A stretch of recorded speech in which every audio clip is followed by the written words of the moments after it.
नमस्कार मित्रांनो. तर आज आपण घाणवडमधून घरी निघालो होतो, कारण की घाणवड यात्रा आता संपलेली. मग तिथून डिझेल टाकलं पेट्रोल पंपावर येऊन आणि घरी निघालो.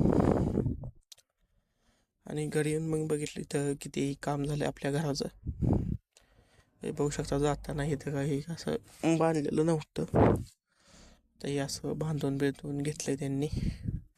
आणि इकडचं प्लॅस्टर करायचं चाललंय. आणि मग ते सगळं बघून मग आपण निघालो पुसेगावला, कारण की उद्या आहे पुसेगावची यात्रा. आणि म्हणून आपण तिथं आपला स्टॉल लावणार आहे. तुम्ही बघू शकता इथं जाताना पुसेगावला किती मोठ्या प्रमाणात ऊसाच्या ट्रॉयला इथे उभ्या होत्या.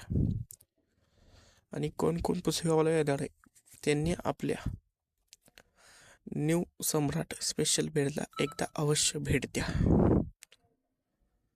आणि आपला इथं जिथं इष्टा लागतात त्याच्या साईडलाच जाताना एकदा नक्की अवश्य भेट द्या.